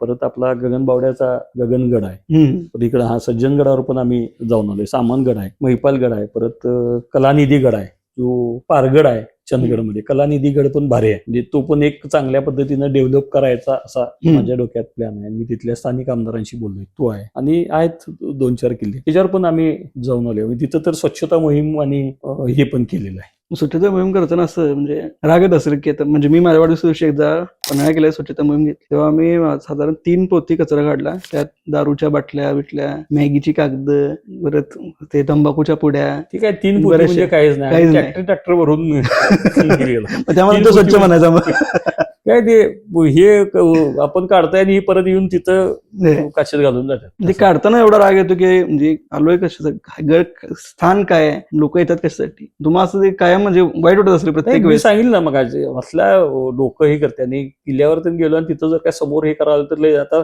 काही वेळेला मध्ये पोलीस केसेस ते बऱ्याच लोकांच्यावर झाल्या, त्यामुळे आम्ही ते व्हिडिओ करायचे बंद केले. नाही तर मग लई जणांना, म्हणजे आम्ही शिव्या तर लई जण दिल्यात, मारले पण लई जणांना. कधी तर कुठे गेले तर म्हणायची हे फोन करतो बघा. त्या पावनगडवर तर मी एवढे वेळा रोज म्हणजे पावनगडवर जायचो. बरेच, आणि राग तर येतोयच, पण हे राहिलं पाहिजे असं एक भावना आहे चांगली. म्हणजे तुमची जशी भावना आहे तशी बऱ्याच शिवभक्तांची भावना आहे की हे टिकलं पाहिजे. बरोबर आहे. हर्षलदा, पावनगडवर तुम्ही बऱ्याच वेळा गेलाय, त्याच्या मागचं कारण काय, म्हणजे पावनगडवर विशेष प्रेम का? विशेष प्रेम म्हणजे मी म्हटलं आवडता किल्ला माझा राजगड आहे. पावनगडावर जायचा विशेष म्हणजे काय की सगळ्यात जास्त वेळा मी किल्ल्यावर, म्हणजे रोज मी त्या किल्ल्यावर जात होतो रोज. त्याचं कारण असं आहे की गेली 17-18 वर्ष आम्ही त्या किल्ल्यावर जातोय, काम करतोय. लोकांना पण, आपल्या इथल्या बऱ्याच लोकांना माहिती आहे की पावनगड आणि पावनखिंड ही 2 वेगवेगळे आहेत, हे लोकांना माहित नाही. बरेच लोकांना म्हटलं की पावनगडवर गेलाय का, जाऊन आलो की आम्ही. तिथनं मग पावनगडला गेलो, मग विशाळगडला गेलो. अरे पावनगड वेगळा, पावनखिंड वेगळी, माहित नाही लोकांना. तर पावनगडवर काय की पावनगड ते ज्योतिबा तिथं रोपवे होणार होता. आम्ही त्यांना शिवभक्तांना त्यावेळी विरोध केला होता. त्यावेळी तिथं होणारच असं घाट घातला, कोण आडवं पडते असं सगळ्या गोष्टी. डोंगर कापून नाही. आमचं म्हणणं होतं की त्या बुरुज जो आहे तो ऐतिहासिक बुरुज आहे, आणि जर का त्या पावनगडावर तो रोपवे झाला, मग तिथून मग पन्हाळ्याला पर्यटक येणार, मग तिथं परत दुकानदार होणार, सगळं ते घाण होईल परत सगळं, अशा पद्धतीने. कारण हा जो किल्ला आहे हम्म. तो छत्रपती शिवाजी महाराजांनी बांधलेला आहे 100%. म्हणजे पन्हाळा शिवरायांनी बांधलेला नाही, तो आधीपासून होता. जिंकलेला आहे. दिलशाकडून आपण जिंकलाय. जिंकलाय. पावनगड हा छत्रपती शिवाजी महाराजांनी बांधलेला आहे आणि तो राहिला पाहिजे. म्हणजे कोल्हापूर जिल्ह्यातले जे किल्ले आहेत त्यातला हा पावनगड महत्वाचा किल्ला एवढ्यासाठी की छत्रपती शिवरायांनी तो बांधलेला आहे, तो टिकावा हे आमचं त्यामागे उद्देश होता. म्हणून आम्ही तो विरोध, या गोष्टीला झाले 17-18 वर्ष. त्यावेळी आमची ताकद, आम्ही शिवभक्त मर्यादित, सोशल मीडिया वगैरेचं काय आवाज उठवायला एवढं होतं, त्यामुळे आम्ही तो विरोध केला. मग आम्हाला कळाले की नाही होणारच काय. मग आम्ही गनिमी गावा केला, आम्ही झेंडा मोठा तयार केला 30-35 फुटाचा. म्हणजे सगळे शिवभक्त, इंद्रजित सावंत आपले इतिहास संशोधक आहेत, अमित अडचुळे आहेत, बरेच लोक त्यावेळी आमच्या त्या ह्याच्यात होते. तर ते आम्ही झेंडा घेऊन गेलो आणि त्या बुरुजावर लावला. एक 5 फूट खाली असा आहे आणि तो वर एक साधारण 20-25 फुटाचा आहे. भाजपचे आता जे संदीप देसाई त्यांनी ते आम्हाला त्यावेळी त्यावेळी फॅब्रिकेशनचं काम ते पण आमच्या बरोबर होते. बरेच लोक होते, आता सगळ्यांची नावं पण लक्षात येत नाही. तो आम्ही झेंडा लावला आणि आम्ही सांगितलं आता भगवा झेंड्याला हात लावून दाखवा कसा रोपवे होती बघूया. म्हणजे विरोध रोपवेला नव्हता, बुरुजावर करण्याला होता. बरोबर. बुरुज सोडून तुम्ही बाजूला करा, खाली जंगलची आहे या साईडला, तिथं करा, आमची काय हरकत नाही असं नंतर लागला. आम्ही त्यानंतर ते रोपवे पण बंद झालं, थांबला. विशाळगड सारखं झालं असतं. विशाळगड सारखं झालंच असतं. त्यामुळे आम्ही तिथं बऱ्याच गोष्टी थोड्या करत गेलो, येत राहिलो, गडावर जात राहिलो. त्यामुळे ते राहिला. म्हणजे मगाशी मी म्हटलं तिथं एकानं असं ते बुरुजाची दगडे बिगडं काढून तिथं शेड मारून ती जे शेडवरून त्या बुरुजावर असं दारू प्यायला बसाविसायला सगळं केलं. आम्ही पाक जाऊन ते सगळं फोडून आलो आणि हे केलं. त्यामुळे त्या किल्ल्याबरोबर एक अशी आमची नाळ जोडलेली आहे. आणि कोल्हापुरातला, तुम्ही कोल्हापुरात आता इथे कुठल्याही टेरेसवर गेला बघितला जो ज्योतिबा दिसतोय, सातन माधव दिसतोय आणि पहिला दिसतोय ते आपल्याला वाटते पन्हाळ्यात, तो पन्हाळ्याने तो पावनगड आहे. पन्हाळा त्याच्या पलीकडे दिसतोय, म्हणजे कोल्हापुरातून बघितलं आणि त्याच्यावर तो झेंडा आहे तो आम्ही लावलेला आहे. त्यामुळं तिथं काहीतरी किल्ला डेव्हलप करायचा. ज्यावेळी विशाळगडचे चालू होतं त्यावेळेस आम्ही तिथं आला आणि की बुरुज तिथला पडलेला दिसला. तो बुरुज आपण चांगल्या पद्धतीनं कसा आपल्याला डेव्हलप केली, त्याला खर्च किती, सुरुवात केली आणि तो बुरुज बांधत गेलो. पहिला समोरचा होता तो, ते काही दगड फुटलेले वगैरे ते काढले, तिथं बसवले या बाजूने सगळं ते मातीमध्ये केलं आणि तो उभा करायला सुरुवात केली. इकडं तुपाची विहीर आहे, ही पूर्ण पडायला आलेली. ती तुपाची विहीर आम्ही चांगल्या पद्धतीनं चुन्यामध्ये बांधकाम करून खर्चावून गेली. मग काही शिवभक्त, काही संस्था आहेत, त्यांनी आम्हाला थोडी मदत करत गेली.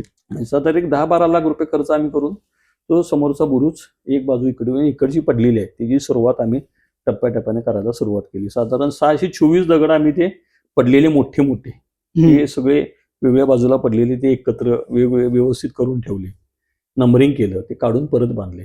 पावसाळी तोंडरा आम्ही करत असताना आमच्याकडनं ते थोडं व्यवस्थित म्हणजे झालं नाही, अर्ध झालं आणि ते परत कोसळलं. परत पावसाळा आला, मग पावसाळ्यानंतर आम्ही परत सुरुवात केली. मग आमदार विनय कोरे साहेब आले, त्यांनी ते बघितलं काम. मग त्यांनी मग काही ते म्हटले की आपण हे नगरपालिकेच्या वतीने करू. मग त्यांनी केलं. मग त्यांनी परत आम्ही जे निम्म आमचं झालेलं त्यांनी पण राहिलेलं इकडचं काम केलं. आता पायऱ्या वगैरे झाल्यात, म्हणजे काहीच नव्हतं, जाता व्यवस्थित येत. आता तिथं पायऱ्या झालेल्या. चोर दरवाजाचं काम आता सुरू आहे. आता यानंतर काही थोडे दिवसात ते पूर्ण होईल. बुरुजाचा खालचा भाग पूर्ण होईल. म्हणजे आपण एवढं हे करत असताना एक तरी किल्ला चांगल्या पद्धतीने करावा. साधारण किती शिवभक्त आहे तुम्ही जे सगळं करताय ते? नाही, शिवभक्त बरेच आहेत. म्हणजे आमच्या ग्रुपमध्ये मी मगाशी म्हटलं ते इंद्रजित सावंत आहेत, आमचा अमित अडसुळे आहेत, अशी बरीच जी आहेत ती आम्ही मिळून त्याच्यामध्ये काम करत होतो. आणि मग हे काम ज्यावेळी आम्ही नुसतं आपण शक्य नव्हतं, मग आम्ही काही कामगार दगडावर काम करणारे ते त्यांना बोलवलं आणि त्यांना रोजचे तिथं गडावर राहायला व्यवस्था केली, जेवणाची व्यवस्था त्यांची, आणि त्यांच्याकडून ते आम्ही काम करून ते काम करत घेतलं. सलग 3 ते 4 महिने मी रोज जातो. सकाळी कामं आवरायची 12-12:30 पर्यंत, जेवलं तर ठीक, नाही तर जेवणाचा डबा घेऊन जायचा आणि तिथं जेवायचं. हे माझा दिनक्रम होता रोज 3 ते 4 महिने कंटिन्यू. ते झालं आणि ते पडलं त्यावेळी मी तिथंच होतो. म्हणजे मी वाचलोय तिथं त्या इटात.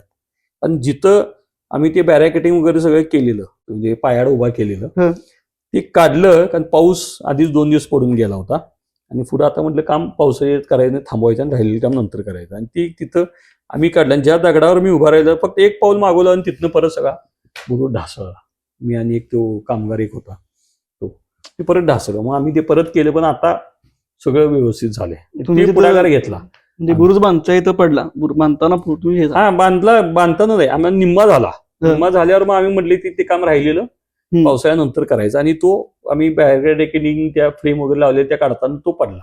त्याचं काम तुम्ही एकदा मला म्हणलं की तुम्ही एकदा तिथं मरता वाचला एकदा तुम्ही मला म्हणला तोच तो क्षण. त्याच बुरुजावर असं उभा राहिलेलो आणि दगड झालेले निम्म्याच्या वर आलेले आणि तिथं उभा राहा आणि एकदा झाली की वर चुन्याचा लेप द्यायचा म्हणजे ती व्यवस्थित होईल. पूर्ण मातीमध्ये जसा पूर्वीचा बांधलेला आहे म्हणजे तिथं काय हे नव्हतं. त्याच पद्धतीनं आम्ही ते दगडावर दगड रचून तो उभा केलेला. पण ते पूर्ण व्हायच्या आधीच पाऊस आम्हाला वेळ झाला आणि पावसाळा सुरुवात झाली. पाऊस पडल्यामुळे ते पाणी वगैरे माती निघून गेली. मोठा पाऊस झालेला 2-3 दिवस आणि त्यानंतर थोडं सुकल्यानंतर आम्ही ते परत करायला गेलो.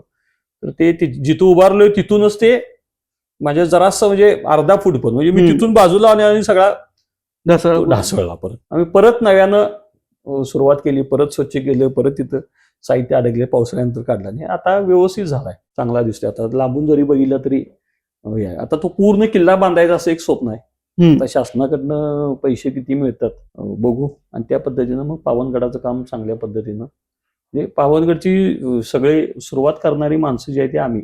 यात काय म्हणजे क्रेडिट तुम्ही घ्यायला म्हटलं तर आम्ही घेणार क्रेडिट याचं, कारण आम्ही बरोबर सुरुवात केली आणि आम्ही तिथं काहीतरी आमचा जीव लावून काम केले, मन लावून काम केले, हे म्हटलं तर चुकीचं ठरणार नाही. ऐकताना अंगावर काटा आलेला आहे. तुम्ही आजचा जे तरुण वर्ग आहे आपला, जो आता युवा वर्ग आहे, जो शिवभक्त आहे किंवा जो नाही आहे पण म्हणजे त्यांना अजून काही मॅच्युरिटीज नाही, त्यांना तुम्ही काय संदेश द्याल की आपण काय करायला पाहिजे? आपण कोण आहोत? मराठी माणसं. आपला कसा इतिहास आहे, बाकीच्या राज्यातल्या लोकांना एवढा इतिहास नाही, आपल्या पाठीशी इतिहास आहे. ते तुम्ही काय तरुणांना संदेश देताल याच्यामध्ये? नाही, इतिहास आपल्याला जो आहे तो लढणारा इतिहास आहे सगळ्यांना. म्हणजे आपण किल्ले भारतभर सगळीकडे असतील, राजस्थानमध्ये पण आहेत, बऱ्याच ह्याच्यात आहेत, आंध्र प्रदेशमध्ये आहेत, कर्नाटकात आहेत, बऱ्याच ठिकाणी आहेत, केरळमध्ये आहेत. तर आपला जो इतिहास आहे तो आपण सरेंडर झालेला नाही. आपण आदिलशाही असेल, मुघलशाही असेल, कुतुबशाही असेल, बरीदशाही असेल, निजामशाही असेल, या सगळ्या शाह्यांना पुरून उरलेलं आणि यांना सगळ्यांना या मातीत गाडून आपण दिल्लीच्या म्हणजे अटकपर्यंत, पहिल्यांदा जी मी म्हटलं जसं अहद तंजावर तहत पेशावर अवघा मुलगा आपला, तसं आपण पेशावरपर्यंत आपण राज्य गाजवलेलं आहे मराठ्यांनी. तो महाराष्ट्राचा म्हणजे महाराष्ट्र हा लढवई आहे. कधीही कुठल्याही शायांना आपण शरण गेलो नाही किंवा त्यांच्या अधिपत्याखाली काम केले नाही. आपण आपलं स्वराज्य जे शहाजी राजांनी राजमाता जिजाऊंनी बघितलेलं स्वप्न ते छत्रपती शिवरायांनी अंमलात आणलं. त्याच्यानंतर संभाजी महाराज त्याच्यासाठी लढले, झुकले नाहीत, मृत्यू कवटाळला पण त्या औरंगजेबाच्या समोर आहे. त्याच्यानंतर आलेले राजाराम महाराज असतील, ताराराणी असतील किंवा सर्व मावळे असतील, यांनी तो करून दाखवलं आणि त्यानंतर शंभूपुत्र शहाजी महाराजांनी ते स्वप्न पूर्ण केलं आणि आपल्या अटकपर्यंत झेंडा रोवला. तर हे जे सगळं आहे तर ही आपण लढणारी भूमी आहे. जर लढायला आपल्याला अंगात प्राण, त्राण, शौर्य पाहिजे असेल तर हे हुल्लडबाजी जी आपण शिवरायांच्या किंवा शिवजयंती वेळी करतो ती होता कामा नये, हे माझं ठाम मत आहे. तुम्ही वर्गणी गोळा करा, चांगल्या पद्धतीने गोळा करा, पण ते पैसे तुमच्या त्या डॉल्बीवर किंवा ह्याच्यावर खर्च न करता तुम्ही तुमच्याच कार्यकर्त्यांना याच वर्गणीतून वर्षभर तुमच्या मंडळातल्या कार्यकर्त्यांना फिरायला घेऊन जावा, किल्ले दाखवा. महाराष्ट्र मी मगाशी म्हटले त्यावेळी फक्त महाराष्ट्रात नाही, महाराष्ट्राच्या बाहेर पण आपला मराठ्यांचा इतिहास आहे, तो त्या मुलांना नेऊन दाखवा. जेणेकरून ती मुलं ज्यावेळी मोठी होतील तेव्हा ते आपल्या मुलांना, त्यांच्या मुलांना दाखवतील की आम्ही इकडे जाऊन आलोय, तुम्ही जाऊन या. हे माझं असं ठाम मत आहे. आणि गड किल्ले संवर्धन करणं हे सरकारचीच जबाबदारी आहे. तर त्याच्यासाठी मी मगाशी परत आता सांगेन की त्याच्यासाठी लागणारा फंड, त्याच्यासाठी लागणारे इक्विपमेंट जे काय आहे ते सरकारकडे उपलब्ध आहे. फक्त प्रामाणिकपणा आणि ते करण्याची एक मनात इच्छा, प्रामाणिक इच्छा असली पाहिजे, तर हे सगळं पूर्ण होईल. हाच माझा या युवकांना संदेश आहे. हर्षलदा, धन्यवाद. तुम्ही आमच्या पॉडकास्ट शो मध्ये आला वेळात वेळ काढून. आणि तुम्हाला किस्से विथ रोहित राजू वेडे या पॉडकास्ट शो मध्ये येऊन कसं वाटलं?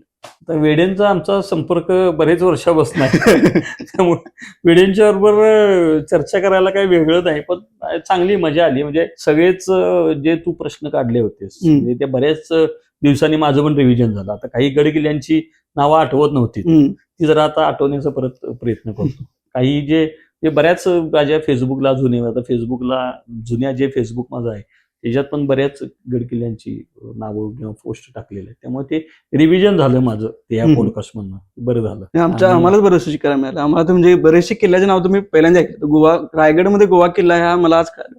म्हणजे कोणाला माहित पण नसतं, बरेच माझ्या सर्कलमध्ये पण कोणाला पण माहित नाही. बरेचसे किल्ल्याचे नाव मी आज पहिल्यांदा ऐकले, जे एवढे फेमस नाहीत, जे खरं मोठे आहेत. एकंदरीत तुमच्याकडनं आज ह्या पॉडकास्ट मध्ये भरपूर शिकायला मिळाले. म्हणजे जो उद्देश होता की गड किल्ले आणि हर्षल सुर्वे या उद्देशावर आज आम्हाला पॉडकास्ट करायचा होता आणि तो पुरेपूर म्हणजे साध्य झाला असं मला वाटतं की या पॉडकास्ट चालू व्हायच्या आधीचा रोहित वेडे आणि आत्ताचा रोहित वेडेमध्ये भरपूर फरक पडला असं, कारण की एवढं आम्हाला शिकायला मिळाले ते आता आमच्या जीवनात पण आम्ही आत्मसात करणार. नक्कीच. आणि एवढं आमचं हे पण तरुणांना सल्ला असेल की जसे हर्षलदा गड किल्ल्यांसाठी काय तर करतात तसं प्रत्येकानं आपली जबाबदारी म्हणून काय ना काय तर करावं. जबाबदारी शासनाची आहे त्याच्यात काय वाद नाही, तर स्वतः आपलं पण काहीतरी एक शिवभक्त म्हणून कर्तव्य आहे आपापल्या कौतीप्रमाणे काय तर करावं. छोटे मोठे गोष्टी करावं. 4 जण जाऊन स्वच्छता मोहीम करून देत किंवा झेंडा बदलून देत किंवा आणि हार घालणं असून देत किंवा जाता जाता तुम्हाला घाण दिसली तुम्ही उचलून टाकली, फिरायला गेलाय तुम्हाला जर असं वाटलं बरोबर तुम्ही जर थोडं स्वच्छ केलं, छोट्या मोठ्या गोष्टी, something is better than nothing म्हणतात तसं काय ना काय आपण शिवभक्त म्हणून गड किल्ल्यांसाठी करायला पाहिजे. प्रत्येकानं ही भावना जोपासली पाहिजे असं मला वाटतं. धन्यवाद पुन्हा एकदा की तुम्ही आमच्यासाठी वेळ काढून आलात. आणि आजचे जे प्रायोजक आहेत त्रिकुटा ट्रॅव्हल एक्सपर्ट त्यांच्याकडून तुम्हाला एक छोटीशी एक भेट वस्तू. थँक्यू. धन्यवाद. हा पॉडकास्ट तुम्हाला कसा वाटला कमेंट बॉक्समध्ये नक्की कळवा. पुढच्या पॉडकास्टमध्ये तुम्हाला कुणाला बघायची इच्छा आहे ते सुद्धा कमेंट करा आणि कोलाबी रोहित या चॅनलला सबस्क्राईब करायला विसरू नका. धन्यवाद. जय महाराष्ट्र.